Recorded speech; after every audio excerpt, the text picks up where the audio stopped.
आप सभी का एक बार फिर से कबीर क्लासेस 58 परिवार के अंदर स्वागत है। आज हम देखेंगे सामाजिक विज्ञान एनसीईआरटी कक्षा 8 का जो तीसरा पार्ट देखेंगे, है ना। इससे पहले के 2 पार्ट अपलोड हो चुके हैं, उन्हें आपने नहीं देखा जरूर देख ले। तो इसमें क्या देखेंगे, इस किताब में आप पढ़ेंगे किस तरह अंग्रेजों ने हमारे देश को जीता और स्थानीय नवाबों और राजाओं को दबाकर अपना क्या किया था, शासन स्थापित कर लिया था। वैसे अंग्रेज 16वीं शताब्दी के प्रारंभ के अंदर ही भारत आ गए थे, लेकिन उन्होंने फिर धीरे धीरे करके भारतीय राजाओं के आंतरिक झगड़ों का फ़ायदा उठाते हुए और विभिन्न स्थानीय लोगों के आपसी सहयोग से ही एक दूसरे को लड़वा करके धीरे धीरे और भ्रष्टाचार के माध्यम से इन्होंने क्या कर दिया, अपनी पकड़ को मजबूत कर दिया और फाइनल रूप से 1757 ईस्वी के अंदर प्लासी के युद्ध के अंदर बंगाल के नवाब को पराजित करके अपनी राजनीतिक पारी की क्या कर दी थी, शुरुआत कर दी थी। इसके अलावा आप देखेंगे कि किस तरीके से उन्होंने अर्थव्यवस्था और समाज पर नियंत्रण स्थापित किया था। यानी उन्होंने अपने फ़ायदे के लिए, क्योंकि अंग्रेज़ों का आने का मुख्य उद्देश्य आर्थिक ही था, अपने देश को बनाना था समृद्ध। इसके लिए क्या करना था, उनके बाकी देशों के संसाधनों का क्या करना था, अपने हित में शोषण करना था। तो इसके लिए उन्होंने इस तरीके की शोषणकारी व्यवस्था बनाई, जिससे भारतीय अर्थव्यवस्था क्या हो गई थी, चौपट हो गई थी। अपने सारे खर्चों को निपटाने के लिए उन्होंने राजस्व वसूल किया। यानी भारत के अंदर से माल की खरीदी के लिए, यानी व्यापार के लिए अंग्रेज अपने यहाँ से अब पैसा लाना उन्होंने क्या कर दिया था, बंद कर लिया था। यानी उन्होंने भारत से ही पैसों की उगाही प्रारंभ कर दी थी। इसके लिए उन्होंने राजस्व वसूल करना क्या कर दिया था, प्रारंभ कर दिया था। यानी कंपनी ने अब जो दीवानी अधिकार थे वो भी अपने हाथ में ले लिए थे। अपनी ज़रूरत की चीज़ों को सस्ती कीमत पर उन्होंने ख़रीदा। अब जब वो राजनीतिक सत्ता में महत्वपूर्ण बन गई थी कंपनी, तब उसने क्या किया था, ऐसे नियम बनाए और योजनाबद्ध तरीके से भारतीय उद्योगों को नष्ट किया तथा भारतीय लोगों को कच्चा माल, यानी जो अंग्रेजी ज़रूरत के लिए कच्चा माल था, वो उन्हें सस्ती दर पर बेचने के लिए उन्हें मजबूर किया और निर्यात के लिए महत्वपूर्ण फसलों की क्या करवाई, खेती करवाई। यानी इंग्लैंड को अपने जैसे नील था, है ना, कपास, जूट, तो अपने जो उद्योगों के लिए जो कच्ची चीज़ की ज़रूरत थी उनकी यहाँ पर उन्होंने क्या करवाई, खेती करवाई। और जो भारत के अंदर इससे क्या हुआ, बड़ा दुष्परिणाम हुआ, खाद्यान्नों की कमी हो गई थी। इन सारी कोशिशों के कारण क्या बदलाव आए, आप ये भी जानेंगे कि ब्रिटिश शासन के कारण यहाँ की मूल्य मान्यताओं, पसंद नापसंद, रीति रिवाज और तौर तरीक़ों में भी क्या आ गए थे, बदलाव आ गए थे। क्योंकि ब्रिटिश जो शासन की स्थापना से भारतीय लोगों ने भी क्या किया, अपने जो मूल्य मान्यताओं उनको छोड़ करके क्या कर दिया था, पाश्चात्य जो मूल्य उनको अपनाना प्रारंभ किया, उनके हिसाब से उनकी अपनी पसंद नापसंद को बना दिया, वैसे रीति रिवाज और तौर तरीके अपनाए। यानी वो क्या हो गए, अंग्रेजी रंग ढंग में भी ढलने लगे थे। जब एक देश पर दूसरे देश के दबदबे से इस तरीके के राजनीतिक, आर्थिक, सामाजिक और सांस्कृतिक बदलाव आते हैं, तो इस प्रक्रिया को क्या कहता है, औपनिवेशीकरण कहा जाता है। ये बहुत ही महत्वपूर्ण लाइन है यहाँ से लगाकर। ये औपनिवेशीकरण क्या है, यानी हम ऐसा कह सकते हैं, जब कोई आक्रांता देश क्या करता, दूसरे देश पर अधिकार करके वहाँ से क्या करता, बलपूर्वक अपने देश के फ़ायदे के लिए उस देश के सारे संसाधनों का क्या करता, प्रयोग करता और उस देश में लूट खचोट मचाता, उसका शोषण करता, तो उसे ही क्या कहा जाता, उपनिवेशीकरण। लेकिन जल्दी ही आप समझ जाएंगे कि सारे वर्ग और समूह इन बदलावों से, कौन से जो बदलाव हमने अभी देख रहे हैं, इन बदलावों से, तो इन सारे बदलावों को एक ही ढंग से अनुभव नहीं कर रहे थे। इसलिए इस किताब को हमारे अतीत, यानी कई अतीतों पर केंद्रित नाम दिया गया है। यानी अतीत का मतलब होता है बीता हुआ समय, तो बीते हुए समय के अंदर इन क्षेत्र में कैसे बदलाव हुआ था उनके बारे में देखेंगे। अब हम देखेंगे हम किस तरह जानते हैं भारतीय इतिहास के पिछले 250 साल का इतिहास लिखने के लिए इतिहासकार कौन से स्रोतों का प्रयोग करता है। यानी हमने इतिहास को कैसे जाना कि प्रारंभ में ये ऐसी घटनाएं हुई जिनके बारे में हम पढ़ते हैं, वो सारी घटनाएं कैसे हुई, उनके बारे में हमने कैसे जाना, उनके बारे में देखें। फिर उसका पहला टॉपिक है प्रशासन अभिलेख तैयार करता है। तो प्रशासन अभिलेख कैसे तैयार करता, फिर हम इस साइड में आपको स्रोतों के बारे में भी बात करेंगे। तो अंग्रेजी शासन द्वारा तैयार किए गए सरकारी रिकॉर्ड इतिहासकारों का ये क्या होता था, महत्वपूर्ण साधन है। यानी सरकारी विभिन्न जो रिकॉर्ड है, जो सरकार ने अपने फ़ायदे के लिए जो भी क्या किए थे, लिपिबद्ध। अंग्रेजों की मान्यता थी चीज़ों को लिखना बहुत महत्वपूर्ण होता है। इसके लिए हर निर्देश, हर योजना, हर नीतिगत फैसले, सहमति असहमति, जांच को साफ साफ लिखना जरूरी था। ऐसा करने के बाद चीज़ों को अच्छी तरीके से अध्ययन किया जा सकता था, उन पर वाद विवाद किया जा सकता था। इस समझदारी के चलते ज्ञापन, टिप्पणी, प्रतिवेदन पर आधारित शासन की क्या होती है, संस्कृति पैदा हुई। यानी अंग्रेजों ने क्या किया, इन सभी प्रकार के अपने जो निर्देश, योजना, नीति के फैसले आदि को उन्होंने क्या कर दिया, लिपिबद्ध कर दिया, जो हमारे लिए बहुत ही फायदेमंद रहा। कि इन सारों को लिखने के कारण ही आज हम उस समय के बारे में जान पाए। अंग्रेजों को ये भी लगता था कि तमाम अहम दस्तावेजों और पत्रों को संभाल कर भी रखना जरूरी है, क्योंकि ये आगे के आने वाले समय के लिए भी बहुत जरूरी था। लिहाजा उन्होंने सभी शासकीय संस्थाओं में क्या बना दिया, अभिलेख कक्ष। ये उनका बहुत ही महत्वपूर्ण कार्य रहा, ताकि हम उस समय के बारे में जान पाए। इसमें तहसील के दफ्तर, कलेक्टर, कमिश्नर के दफ्तर, प्रांतीय सचिवालय, कचहरी, सबके अपने क्या होते थे, रिकॉर्ड रूम होते थे। और उन रिकॉर्ड रूमों के अंदर क्या करते थे, इन्होंने अपने दस्तावेजों को सुरक्षित रखवा दिया था। महत्वपूर्ण दस्तावेजों को बचाकर रखने के लिए अभिलेख का कार्य यानी आर्काइव और संग्रहालय जैसे संस्थान भी बनाए गए विभिन्न जगह, जैसे दिल्ली है, कलकत्ता है।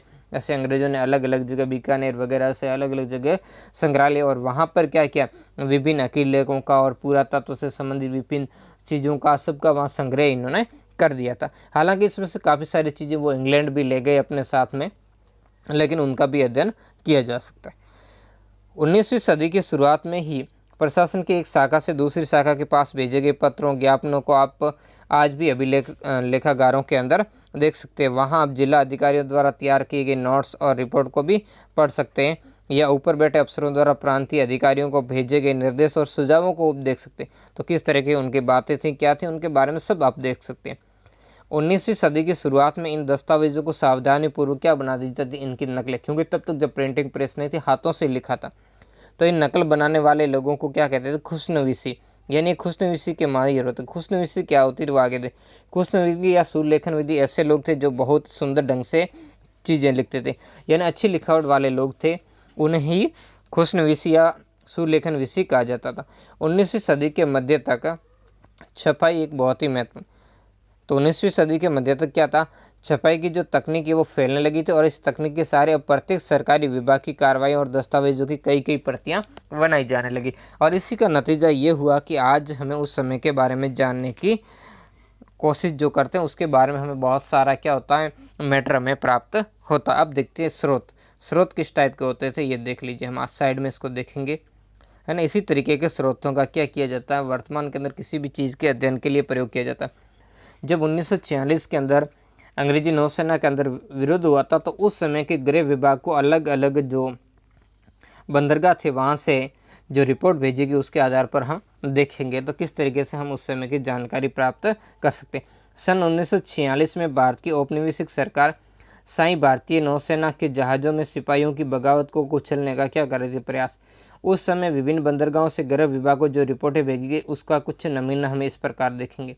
बम्बई से क्या रिपोर्ट भेजी गई थी, इस बात का इंतजाम कर लिया कि सेना जहाज़ों और दफ्तरों पर कब्जा कर लें, और शाही नौसैनिक जहाज़ अभी भी बंदरगाह से बाहर ही है।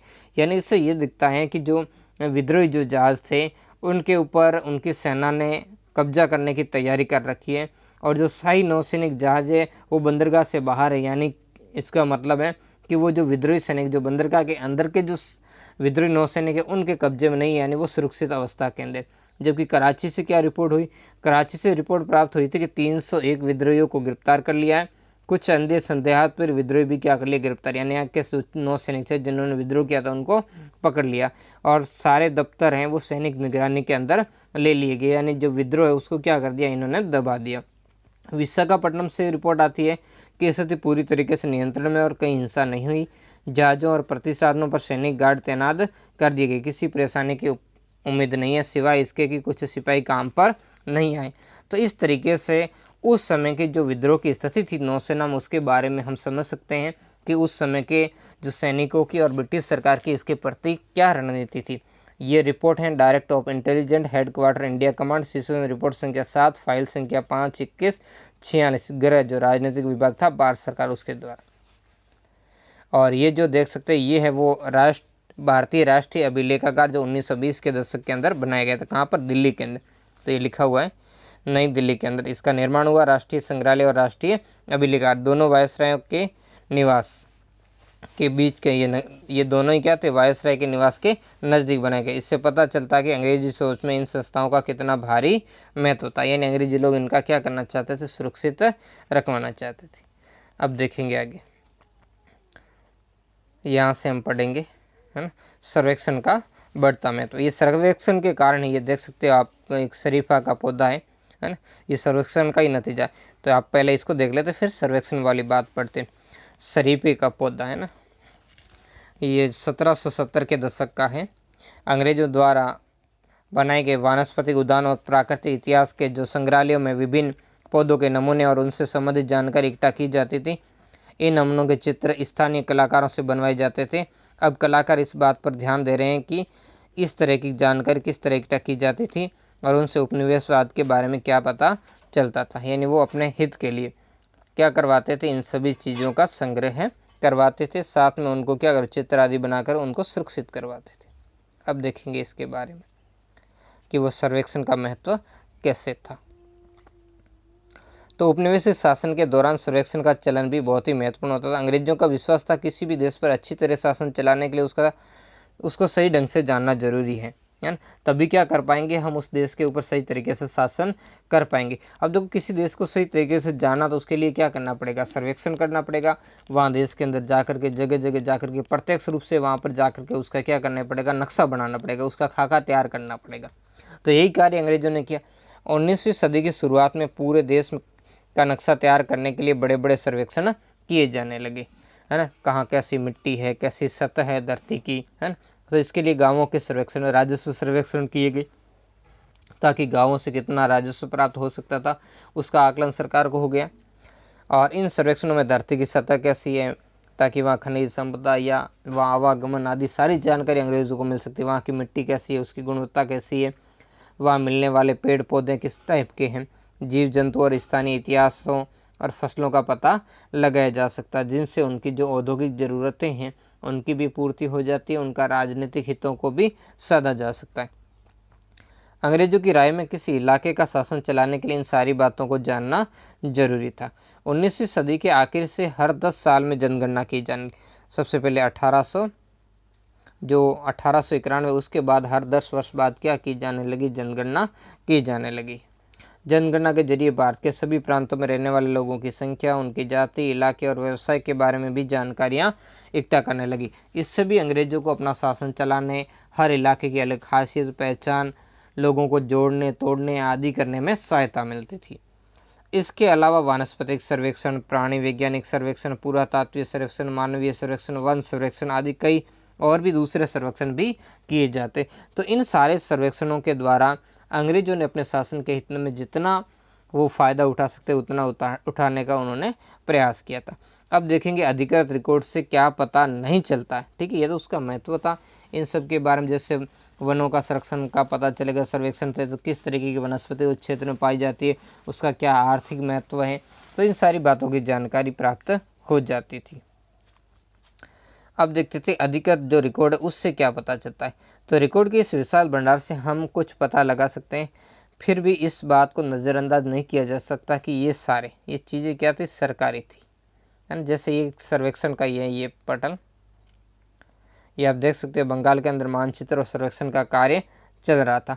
तब जेम्स प्रिस्म द्वारा बनाई गई तस्वीर 1822 की। ध्यान से देखें कि सर्वेक्षण के इस्तेमाल के सारे उपयोग चित्र के अगले हिस्से में ये पड़े, यहाँ पर ये है ना, ये यहाँ पर ये सारे इसके हिस्से।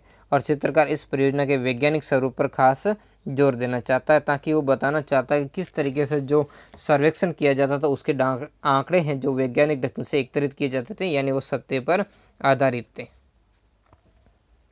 और अगला जो ये है चित्र, है ना, जिसके अंदर क्या था, 1857 के विद्रोहियों को, तो उनको किस तरीके से, इस चित्र को बहुत ही ध्यान से देखना है और आपको समझना पड़ेगा। इसमें हमें जो चित्रकार की जो विचारधारा क्या सोच उसकी क्या है उसका पता चलता है। 1857 के विद्रोह के बाद अंग्रेजों द्वारा तैयार की गई सचित्र पुस्तकों के अंदर इस तस्वीर में कई जगह दिखाई देती है, और तस्वीर के नीचे लिखा, बागी सिपाही लूट खसोट में लगे हुए, अंग्रेजों की नज़र। अब अंग्रेज इससे क्या दिखाना चाहते, अंग्रेज जनता के अंदर जो नकारात्मक छवि, क्रांतिकारियों की नकारात्मक छवि को दिखाना चाहते हैं, और वो विद्रोहियों को जनता की नज़र में लालची, दुष्ट और बेरहम दिखाना चाहते हैं, है ना। तो इस तरीके से वो क्रांतिकारियों की भावनाओं को क्या करना चाहते, यहाँ कमतर करना चाहते थे, ताकि लोगों के अंदर क्या हो, इन क्रांतिकारियों के प्रति कोई सद्भाव नहीं रहे, इनको क्रांतिकारियों को कोई सपोर्ट नहीं मिले। इसकी नकारात्मक नेगेटिव छवि ये बनाना चाहते थे, जबकि स्थिति इनसे अलग थी।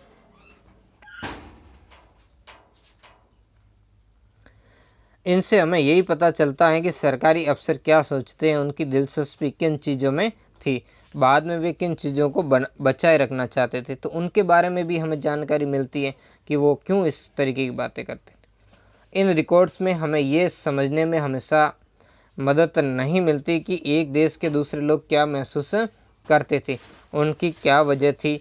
इन वजहों के बारे में भी हम नहीं समझते, क्योंकि उनकी वजह और कुछ ऐसी गुप्त चीज़ें जिसे सिर्फ रिकॉर्ड रखने वाला व्यक्ति ही समझ सकता है।